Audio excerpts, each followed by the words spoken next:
नमस्कार, स्वागत है आपका हमारे इस खास शो में और मैं हूं आपके साथ अनीशा दीक्षित। आपने बोन मैरो ट्रांसप्लांट के बारे में जरूर सुना होगा। जब किसी बीमारी की वजह से बोन मैरो ठीक से काम करना बंद कर दे और ब्लड सेल्स का ठीक से उत्पादन ना हो, तब मरीज की डैमेज बोन मैरो को बदल दिया जाता है। इसी प्रोसेस को कहते हैं बोन मैरो ट्रांसप्लांट। कैसे होती है ये सर्जरी? दिन पर दिन बढ़ती टेक्निक ने कितना आसान बना दिया है बोन मैरो ट्रांसप्लांट को। मरीज को कैसे और किस तरह ख्याल रखना चाहिए, ये सब जानने के लिए आज हमारे साथ हैं doctor Rahul Naithani, director and head of department, Paras health care private limited, and director and head haematology and bone marrow transplant at Paras health, Gurugram. Sir, आपका बहुत बहुत स्वागत है हमारे इस खास शो में। मेरा नाम डॉक्टर राहुल नैथानी है। मैं पारस हेल्थ गुरुग्राम में हेमेटोलॉजी और बोन मैरो ट्रांसप्लांट डिपार्टमेंट का डायरेक्टर और head of the department. Doctor Rahul, सबसे पहला सवाल मैं आपसे जानना चाहूंगी, बोन मैरो ट्रांसप्लांट आखिर होता क्या है, ये हमारे दर्शकों को आप समझाएं। बोन मैरो एक स्पॉन्जी टिश्यू होता है जो हमारे बॉडी के बहुत सारे ब्लड सेल्स बनाता है। आपने सुना होगा जैसे रेड ब्लड सेल्स हैं जो ऑक्सीजन को कैरी करते हैं, व्हाइट ब्लड सेल्स हैं जो हमारी बॉडी को इन्फेक्शन से बचाते हैं, और प्लेटलेट्स होते हैं जो हमें ब्लीडिंग से बचाते हैं। तो जब भी कोई बोन मैरो का डिसऑर्डर होता है, जैसे हमारा ब्लड ना बनना, थैलेसीमिया हुआ, एप्लास्टिक एनीमिया हुआ, या हमारे व्हाइट ब्लड सेल में कोई बीमारी आ जाए, कोई ब्लड कैंसर आ जाए, ऐसी बीमारियों के उपचार के लिए बोन मैरो ट्रांसप्लांट सहायक होता है। बोन मैरो ट्रांसप्लांट में मूलतः हम करते क्या है, पेशेंट का बोन मैरो को कुछ दवाइयों और कभी कभी रेडिएशन के साथ खत्म किया जाता है और एक हेल्दी डोनर से fresh stem cell, bone marrow बनाने वाले सेल लेके पेशेंट को हम ट्रांसफ्यूज करते हैं। धीरे धीरे 2, 3, 4 हफ्ते में ये जो स्टेम सेल्स हैं जो कि एक बीज का काम करते हैं, वो एक नया बोन मैरो, नया हेल्दी बोन मैरो बनाने में सक्षम होते हैं। तो बोन मैरो ट्रांसप्लांट मूलतः एक हेल्दी डोनर से अच्छे स्टेम सेल लेके पेशेंट को देना, ताकि वो स्टेम सेल पेशेंट के अंदर नया एक बोन मैरो बना सके। इसी को बोन मैरो ट्रांसप्लांट कहते हैं। बिल्कुल डॉक्टर, क्या बोन मैरो ट्रांसप्लांट करने के लिए सर्जरी की जरूरत पड़ती है? नहीं, ये solid organ transplant, liver kidney transplant की तरह नहीं है। बोन मैरो ट्रांसप्लांट एक पूरी तरह का एक मेडिकल प्रोसीजर है। इसमें पेशेंट को हम एडमिट करते हैं करीब 3 से 4 हफ्ते के लिए। जैसे मैंने पहले बताया, कुछ दवाइयां, इंजेक्शंस देके पहले पेशेंट का बोन मैरो खत्म किया जाता है। कहीं पे भी इसमें सर्जरी का कोई रोल नहीं आता। इवन जो हमें स्टेम सेल्स भी कलेक्ट करने होते हैं, वो भी आज के जमाने में बहुत सिंपल सा है। हम डोनर को कुछ इंजेक्शंस देते हैं, वो इंजेक्शन देने से जो स्टेम सेल है बोन मैरो से निकल के बाहर ब्लड में आ गए, और फिर एक प्रक्रिया जिसको हम एफेरेसिस कहते हैं। आपने कभी डेंगू या किसी और चीज के लिए किसी के लिए अगर प्लेटलेट डोनेट किया हो, आज के दिन में ये प्रोसेस बिल्कुल ब्लड डोनेशन या प्लेटलेट डोनेशन की तरह बिल्कुल सिंपल है। तो इसमें कहीं पे भी कोई सर्जरी का काम नहीं है। रेयरली कभी कभी ऐसा होता है कि कोई बच्चा है जो डोनर है, बहुत ही छोटा हो, तो उसके लिए शायद ये प्रोसेस से गुजरना आसान काम ना रहे, और कई बार हमें बोन मैरो हार्वेस्ट करना पड़ता है। उसके लिए उस छोटे बच्चे को एनेस्थीसिया देके और तब ये प्रोसीजर किया जाता है। पर लार्जली ये सिंपल एक प्रोसीजर है, इसमें कहीं पे भी सर्जरी का काम नहीं। डॉक्टर, बोन मैरो ट्रांसप्लांट में करते क्या हैं, ये आप बताएं। जैसे मैंने बताया, बोन मैरो ट्रांसप्लांट जो बोन मैरो से निकली हुई बीमारियां हैं उनके क्योर के लिए होता है। तो अगर मेरे बोन मैरो में ही डिजीज है, हम इसका एक साधारण उदाहरण देते हैं कि कोई खेत हमारा था जिसमें मिट्टी अच्छी थी पर बीज खराब थे, तो पहले हमें वो बीज हटाने पड़ते हैं। पेशेंट को हमने एडमिट किया, कुछ दिनों के लिए कुछ मेडिसिन दी। मेडिसिन की डोज अच्छी खासी होती है जो कि हमारे पुराने डिजीज बोन मैरो को पूरी अच्छी तरीके से खत्म कर दें। जब वो बोन मैरो खत्म हो जाता है, तब हमने एक हेल्दी डोनर से, जो कि हम HLA टाइपिंग मैचिंग करके देखते हैं ये डोनर हमारे लिए फिट है, उनसे हम अच्छे वाले स्टेम सेल निकालते हैं एफेरेसिस के तरीके से, जैसे प्लेटलेट डोनेशन होता है उसी तरीके से। वो हमने निकाल लिया, वो जो स्टेम सेल हमने कलेक्ट किया वो देखने में एक ब्लड बैंक जैसा ही दिखता है। इसको हमने पेशेंट को वापस IV ट्रांसफ्यूज कर दिया। वो स्टेम सेल्स पेशेंट के अंदर गए, वो धीरे धीरे बोन मैरो में जाके सेटल होते हैं और 2, 3 या 4 हफ्ते में वो अपना काम करना शुरू कर देते हैं। तो essentially again it's a medical procedure. Doctor, bone marrow donate कौन करता है? क्या बोन मैरो ट्रांसप्लांट के लिए डोनर पाना इजी है? हाँ, तो ये बहुत महत्वपूर्ण प्रश्न है।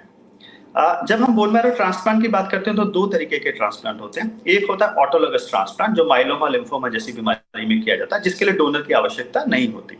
हालांकि बहुत सारे डिजीजेस ऐसे हैं, थैलेसीमिया, एप्लास्टिक एनीमिया, जितने भी नॉन कैंसरस डिजीजेस हैं जिनमें ट्रांसप्लांट होता है, और कुछ ब्लड कैंसर, ALL, AML, इसमें हमें एक हेल्दी डोनर की जरूरत होती है। अब हेल्दी डोनर मिलना इतना आसान काम नहीं है। अगर हम चाहें कि हमारे पेशेंट का बेस्ट रिजल्ट आए तो उसके लिए हमें जो HLA मैच सिबलिंग होता है, हम एक HLA का ब्लड टेस्ट करते हैं जिसमें हम देखते हैं कि पेशेंट के और डोनर के सेल्स कितना मैच कर रहे हैं। इसको एक हम आम भाषा में हॉरोस्कोप मैचिंग की तरह भी कह सकते हैं कि एक इम्यूनोलॉजिकल हॉरोस्कोप हम पेशेंट और डोनर का मेल करा के देखते हैं कि क्या पेशेंट डोनर के सेल्स को रिजेक्ट तो नहीं कर देंगे या डोनर पेशेंट के अंदर जाके ज्यादा नुकसान तो नहीं करेंगे। तो सबसे अच्छे रिजल्ट आने के लिए जो डोनर होता है वो हमारे भाई या बहन जो कि फुल मैच कर जाए। हम चाहते हैं कि HLA A, B, DR loci पे हमारे पेशेंट और डोनर का फुल 100% मैच हो। तो यदि मुझे फुल मैच सिबलिंग भाई या बहन जिसका 100% मैच है तो मेरे रिजल्ट बेस्ट होते हैं। अब आपका सवाल था क्या ये सबको मिल जाएगा? आंसर है नहीं। अगर हम भारतीय समाज की भी बात करें तो करीब 30% ही लोग ऐसे होंगे जिनका भाई या बहन से फुल मैच ट्रांसप्लांट हमारा होने वाला है। हम धीरे धीरे छोटे परिवारों की तरफ जा रहे हैं जहां पे हमारे डोनर भी कम होते जा रहे हैं। तो 30% बच्चों को तो उनके लिए फुल मैच डोनर मिल जाएंगे, बाकी के 70% को वो डोनर नहीं मिलते। ऐसे केस में हम एक अनरिलेटेड डोनर को ढूंढने की कोशिश करते हैं। आज के जमाने में दुनिया की सारी बोन मैरो ट्रांसप्लांट रजिस्ट्रीज आपस में लिंक्ड हैं और हम पेशेंट का एक टेस्ट कराते हैं जिसको हम बोलते हैं हाई रेजोल्यूशन HLA टाइपिंग। उसके जरिए हम देखते हैं कि क्या हमारे जो पेशेंट के जो एंटीजेंस हैं वो दुनिया के किसी डोनर के साथ मेल खा रहे हैं नहीं। आज रजिस्ट्रीज का लिंक होने का इतना फायदा हमें जरूर है कि जब हम डोनर सर्च इनिशिएट करते हैं तो हमारे पास करीब 2 से 4 दिन में ये पता चल जाता है कि कोई हमारे पास मैच डोनर अवेलेबल है या नहीं है। मैच डोनर मिलने की संभावना भी करीब 25 से 30% ही रहती है। हालांकि 3 या 4 दिन में केवल हमें ये पता चला कि मैच है या नहीं है। एक बार हम उस डोनर को कांटेक्ट करें, डोनर के कुछ टेस्ट हों, उनसे एक्चुअल स्टेम सेल्स हमारे पास तक पहुंचने में करीब 2 से 3 महीने का समय अमूमन लग जाता है। कई बार हमारे पास सिचुएशन ऐसी होती है कि हमारा ट्रांसप्लांट अर्जेंट है, किसी का ब्लड कैंसर है, हमें डर है कि हम ज्यादा वेट करेंगे तो रिलैप्स कर जाएगा। उस केस में हम एक तीसरे तरीके का ट्रांसप्लांट, हमने पहला बताया मैच सिबलिंग डोनर जिसमें भाई बहन से फुल मैच है जिसके बेस्ट रिजल्ट है। एक हुआ मैच अनरिलेटेड डोनर जहां पे हम दुनिया भर की रजिस्ट्रीज में देख रहे हैं कि कोई डोनर मिला या नहीं मिला, पर क्योंकि उसमें टाइम लैग अच्छा खासा है और आसान नहीं है मिलना। तीसरा विकल्प आजकल बहुत ज्यादा यूज किया जाता है जिसको हम बोलते हैं half match bone marrow transplant और haplo identical transplant. Haplo identical transplant basically लगभग हर एक जने के पास एक हाफ मैच डोनर अवेलेबल है। हमारे बच्चे हमसे 50% मैच होते हैं, हम अपने पेरेंट्स के साथ 50% मैच है। तो हर एक पेशेंट के पेरेंट्स या चिल्ड्रन यूजुअली 50% मैच और कई बार सिबलिंग्स पे अच्छे 50% मैच मिल जाते हैं। ये विकल्प लगभग सभी के पास उपलब्ध है। तो 95% सिचुएशन में हाफ मैच ट्रांसप्लांट आसानी से किया जा सकता है। तो आज सन 2024 में क्या हम बोले फुल मैच डोनर सबको मिल सकता है? नहीं, 30% को मिलेगा। क्या अनरिलेटेड डोनर सबको मिल सकता है? नहीं, 25 से 30% मिलेगा। लेकिन क्या कोई भी पेशेंट ऐसा होगा जिसका ट्रांसप्लांट ना हो पाए कि डोनर नहीं है? ये 2024 में नहीं है। हर एक जने के पास 95% लोगों के पास कम से कम 50% मैच डोनर पेरेंट्स या चिल्ड्रन की फॉर्म में आज अवेलेबल है। डॉक्टर राहुल, इंडिया में बोन मैरो ट्रांसप्लांट की क्या सिचुएशन है, ये आप बताएं। भारत की यदि हम बात करें तो हम इतना बड़ा देश है, 140 करोड़ लोगों का देश है, बट अभी भी हम एक साल में करीब 2500 ट्रांसप्लांट कर पा रहे हैं। इसमें करीब 1500 ट्रांसप्लांट एलोजेनिक ट्रांसप्लांट होते हैं जहां डोनर की नीड है और करीब 1000 ट्रांसप्लांट ऐसे हैं जहां हमें डोनर नहीं चाहिए होता। तो संख्या अभी भी काफी कम है। यदि हम कॉमन डिजीजेस देखें कि हम किन चीजों के लिए यहाँ ट्रांसप्लांट कर रहे हैं तो हमारे यहाँ कॉमनेस्ट ट्रांसप्लांट होते हैं थैलेसीमिया के लिए, ल्यूकीमियास के लिए, ALL के लिए, AML के लिए और मल्टीपल माइलोमा और लिम्फोमा। ये मेजर डिजीजेस हैं जिसके लिए हमारे देश में ट्रांसप्लांट होते हैं। बट हमारा बहुत बड़ा गैप है ट्रांसप्लांट करने के लिए। 2500 ट्रांसप्लांट इतनी बड़ी पॉपुलेशन के लिए नहीं है। हमारी नीड कम से कम लाख से ज्यादा ट्रांसप्लांट करने की है और ये नहीं हो पाते। कई जगह हमारे पास इंफ्रास्ट्रक्चर की इश्यूज हैं, कई जगह हमारे पास एक्सपर्टाइज की अवेलेबल है। आज भी हमारे देश में बोन मैरो ट्रांसप्लांट करने वाले एक्सपर्ट्स अभी हमारे पॉपुलेशन के हिसाब से पर्याप्त मात्रा में उपलब्ध नहीं है।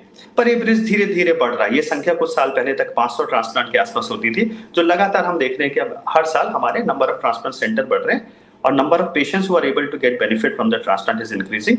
Of course there is a long way to go. Doctor, बहुत सारे प्राइवेट कॉर्ड ब्लड बैंक्स हैं जो कॉर्ड ब्लड बैंकिंग ऑफर करते हैं। क्या हमें कॉर्ड ब्लड स्टोर करना चाहिए हमारे न्यूबॉर्न बेबीज के लिए? कॉर्ड ब्लड ट्रांसप्लांट एक बहुत अच्छा कॉन्सेप्ट है। हम सभी को पता है कि जब एक बेबी पैदा होता है, जो कॉर्ड ब्लड होता है बड़ा रिच होता है हेमाटोपोइटिक स्टेम सेल्स में, उसमें बहुत पोटेंशियल होता है सेल में। और कॉर्ड ब्लड ट्रांसप्लांट अप्रूव्ड है बहुत सारे हेमेटोलॉजिकल कंडीशंस के ट्रीटमेंट के लिए, ल्यूकीमिया के लिए ट्रांसप्लांट, थैलेसीमिया के लिए ट्रांसप्लांट के लिए हो सकता है।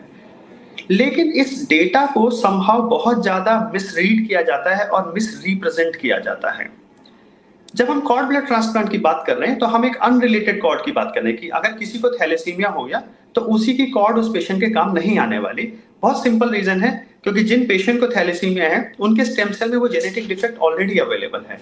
तो प्राइवेट कॉर्ड मैं स्टोर करूं और आगे मेरे काम आए, इसके चांसेस करीब 75,000 से लाख में किसी एक को होता है। सो हम लोग generally cord blood transplant for future self use को रिकमेंड नहीं करते। बहुत सारे प्राइवेट कॉर्ड ब्लड बैंक है जो एक कॉर्ड ब्लड स्टोरेज को as a biological insurance sell करते हैं कि आज आप अगर कॉर्ड ब्लड हमारी स्टोर कर लें तो हम आगे जाके कई तरीके के डिजीजेस से बच सकते हैं। इन सब का कोई साइंटिफिक बेसिस नहीं है। In fact ICMR, Indian council of medical research है, वो भी बताती है कि हमें प्राइवेट कॉर्ड ब्लड बैंकिंग नहीं करनी चाहिए। यदि हमें कभी नीड है तो हमें पब्लिक कॉर्ड ब्लड बैंक की तरफ जाना चाहिए, ताकि यदि हमें कोई डिफेक्ट है तो हम दूसरे जने की एक हेल्दी कॉर्ड ले पाए, ना कि सेम डिजीज कॉर्ड को हम यूज कर पाए। बहुत रेयर सिचुएशंस ऐसी होती है जब हम कहते हैं कि कॉर्ड ब्लड हमें स्टोर कर लेना चाहिए। मान लीजिए किसी के घर में ऑलरेडी कोई बच्चा है जिसको ऐसी बीमारी हो जिसका बोन मैरो ट्रांसप्लांट की रिक्वायरमेंट हो। मान लीजिए कोई ब्लड कैंसर है, रिलैप्स हो गया, या किसी को थैलेसीमिया है, और जब दूसरा बेबी हो रहा है तो उस समय हो सकता है फुल मैच ना मिल पाए। उस सूरत में जब हमें पहले ही पता है कि हमारे घर में एक रोगी है जिसको बोन मैरो ट्रांसप्लांट की नीड है और शायद हमें डोनर नहीं मिलने वाला, उस केस में हम जरूर सजेस्ट करते हैं कि आप अपनी कॉर्ड ब्लड बचा के रखिए। लेकिन फ्यूचर अपने यूज के लिए as a biological insurance private cord blood हमें स्टोर नहीं करना चाहिए। डॉक्टर राहुल, क्या bone marrow transplant procedure donors के लिए सेफ है? Bone marrow donation and stem cell donation is remarkably safe. ये पेशेंट्स के लिए, ये डोनर्स के लिए बिल्कुल सेफ है। आज के जमाने में जब हम स्टेम सेल, पुराने जमाने में क्या होता था, हम पेशेंट्स को ओटी में ले जाते थे, वहां जनरल एनेस्थीसिया देते थे और हम तब बोन मैरो उनसे निकाला करते थे एनेस्थीसिया के अंदर। आज के जमाने में बहुत अच्छी दवाइयां उपलब्ध हैं। कुछ स्किन में इंजेक्शंस लगते हैं, जैसे कि इंसुलिन लगाया जाता है। अधिकतर पेशेंट वो इंजेक्शन घर में ही, डोनर्स घर में ही ले लेते हैं। 4 दिन वो इंजेक्शन देने के बाद वो स्टेम सेल्स हमारे बोन मैरो से निकल के ब्लड में आ जाते हैं। एक बार वो स्टेम सेल्स ब्लड में आ गए, 5वें दिन हमने डोनर को हॉस्पिटल में बुलाया, उनके स्टेम सेल्स हमने कलेक्ट करे। स्टेम सेल्स हमने कैसे कलेक्ट करे? एक मशीन आई, मशीन को हमने कनेक्ट किया, एक तरफ से ब्लड निकला, मशीन में गया, वो स्टेम सेल्स हमारे सेपरेट हो गए और दूसरी तरफ से हमारे बाकी का ब्लड प्लेटेड प्लाज्मा डोनर की बॉडी में वापस चला गया। इस पूरी प्रक्रिया में करीब 3 से 4 घंटे का समय लगता है, जो डोनर के लिए बिल्कुल सेफ है। उन सिचुएशंस में जहां कभी कभी हमें बोन मैरो हार्वेस्ट की नीड पड़ती है, जब डोनर कई बार बहुत छोटे होते हैं, उस केस में भी मेनली जनरल एनेस्थीसिया लगता है, पर प्रोसीजर बहुत सिंपल होता है बोन मैरो का। So it is complication for donor in bone marrow donation और स्टेम सेल डोनेशन वो बहुत रेयर है। ये बहुत ज्यादा सेफ प्रोसीजर है डोनर के लिए, क्योंकि इसमें कहीं पे भी कोई सर्जिकल कंपोनेंट इन्वॉल्व नहीं है। डॉक्टर, बोन मैरो ट्रांसप्लांट से किन मरीजों को बेनिफिट होने की पॉसिबिलिटी ज्यादा रहती है? ये एक बहुत महत्वपूर्ण सवाल है और मैं चाहूंगा कि हमारे दर्शक इसमें ध्यान दें। Bone marrow stem cell basically क्या है? एक बीज है जिससे आगे धीरे धीरे पौधा बनना है। अब ये पौधा किस तरीके का बनेगा? इस बीज में से आगे जाके रेड ब्लड सेल बन सकते हैं, व्हाइट ब्लड सेल बन सकते हैं, प्लेटेड बन सकते हैं, कुछ टी सेल, बी सेल जैसे लिम्फोसाइट्स बन सकते हैं। तो यदि मेरे को कोई ब्लड का डिसऑर्डर है, जैसे थैलेसीमिया, एप्लास्टिक एनीमिया, जो इधर डिफेक्ट आया, तो मेरा ये बोन मैरो का स्टेम सेल उस चीज को ठीक कर सकता है। जो बीमारी इस बीज के आगे डेवलप हुई उसको ये ठीक कर सकता है, जो इस बीज के पीछे की बीमारी है उसको ये ठीक नहीं कर पाएगा। कई बार हमारे पास लोग आते हैं कि हमें सेरेब्रल पैल्सी है, सोरियासिस है, बहुत सारे न्यूरोलॉजिकल डिजीजेस के लिए आते हैं कि हमें स्टेम सेल्स दे दीजिए। Bone marrow stem cell transplant वहां पर काम नहीं करता। तो हमें बड़ा इंपॉर्टेंट है जानना कि कहां काम करेगा। कोई भी हेमाटोपोइटिक स्टेम सेल डिसऑर्डर जैसे कि थैलेसीमिया, एक्यूट लिम्फोब्लास्टिक ल्यूकीमिया जो कि ब्लड कैंसर का एक तरीका है, AML, अगेन सारे ब्लड कैंसर को नहीं चाहिए, पर कुछ हमारे पास हाई रिस्क ब्लड कैंसर आते हैं जो बोन मैरो ट्रांसप्लांट से क्योर हो सकते हैं। कोई भी ब्लड कैंसर जो रिलैप्स हो गया, चाहे वो ALL हुआ या AML हुआ, वहां पे हमें बोन मैरो ट्रांसप्लांट करना पड़ता है। बच्चों में कुछ डिजीजेस होते हैं जिसमें ऑटोलोगस ट्रांसप्लांट किया जाता है, जहां डोनर हमें नहीं चाहिए, खुद के स्टेम सेल्स यूज हो सकते हैं। ये हुए जैसे न्यूरोब्लास्टोमा हुआ, विल्म्स ट्यूमर हुआ, लिम्फोमास हुआ, और अगर हम बड़ों की बात करें तो ऑटोलोगस ट्रांसप्लांट जहां की खुद के स्टेम सेल्स यूज होने हैं। मल्टीपल माइलोमा एक कॉमनेस्ट डिजीज है, लिम्फोमा है, और इसी तरीके के कुछ अन्य कंडीशंस हैं जहां बोन मैरो ट्रांसप्लांट के रोगी को क्योर होने की संभावना रहती है। तो मैं सभी दर्शकों को ये बताना चाहूंगा कि आज के दिन में हमें हेमेटोलॉजिकल डिसऑर्डर्स या कैंसर से डरने की जरूरत नहीं है। इसका नाम बहुत खराब है, पर हमें पता है प्रिवेंशन हमेशा क्योर से बेटर होती है। आज के दिन में डायग्नोसिस में काफी चीजें इवॉल्व हो गई हैं। इन बीमारियों को जल्दी पकड़ा जा सकता है, इनको हम ज्यादा अच्छा कैरेक्टराइज कर पाते हैं कि कौन सा पेशेंट खाली कीमो से ठीक हो जाएगा, किस पेशेंट को बोन मैरो ट्रांसप्लांट की जरूरत पड़ेगी। और ट्रीटमेंट में बहुत सारी नई दवाइयां, कीमोथेरेपी, इम्यूनोथेरेपीज आज हमारे पास अवेलेबल हैं।